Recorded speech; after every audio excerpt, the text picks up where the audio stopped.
សែនសែនខូចចិនរឿងអីសងសាអូនគេទៅលួចមានថ្មីកុំដេកព្រួយចាំมึงជួយលោកលៃជូនអូនដើរលេងទៅស្ដាប់ភ្លេងរាត្រីយ៉ាបើធ្វើសងសាបងរឿងប៉ុណ្ណឹងមិនឲ្យអូនសៅមកធ្វើជាសងសាបងមើលតែការកូឡាមិនឲ្យប្រជាតងគេបងគេធ្វើបាបចិនស្រីឡើងឡានមកអូនចាំมึงជួយកាន់ដៃថែអូនមិនឲ្យជន់ប៉ះដីមើលថែស្រីតូចដូចម្ចាស់ក្សត្រីសំដីបងនិយាយចង់ឲ្យអូន guess ស្មៃទៅជាខឹងរឿងអីក៏មិនធ្វើជារៃបងនឹងនាំអូនចេញទៅកន្លែងមួយឆ្ងាយជូនអូនហងហើដល់ទៅដល់ភពផ្កាយ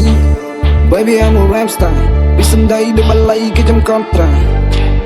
អត់ចេះសេះស្នេហាមានពេលចិត្តទៅរួមដោយដុល្លារសែនសែនខូចចិនរឿងអីសងសាអូនគេទៅលួចមានថ្មីកុំដេកព្រួយចាំมึงជួយលោកលៃជូនអូនដើរលេងទៅស្ដាប់ភ្លេងរាត្រីយ៉ា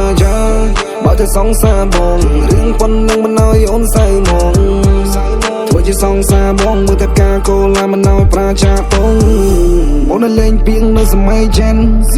គ្រប់គ្នាគេហៅបងជេពីចេញញ៉ៃតែមិនព្រៀននារីពាក្យពេញលែបខែមកមាន style មានភ្លីចេញកាត់ចេញកងបងពីក្មេងមាន style មានតង់ក្នុងហាងជេងចេញ rap រកស៊ីពីសំលេងបត់បែនក្រុមផ្លូវបងទៅបងក្រុមភ្លេងអូនហើយខូចចិនរឿងអីចាំបងជូតទាំងភ្នែកស្រីសែនសែនខូចចិនរឿងអីសងសាអូនគេទៅលួចមានថ្មីកុំដេកព្រួយចាំมึงជួយលោកលៃជូនអូនដើរលេងទៅស្ដាប់ភ្លេងរាត្រីយ៉ា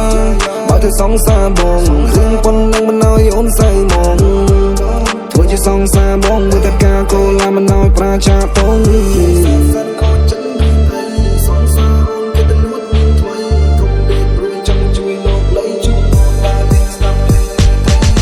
សែនសែនខូចចិនរឿងអីសងសាអូនគេទៅលួចមានថ្មីកុំដេកព្រួយចាំมึงជួយលោកលៃជូនអូនដើរលេងទៅស្ដាប់ភ្លេងរាត្រីយ៉ា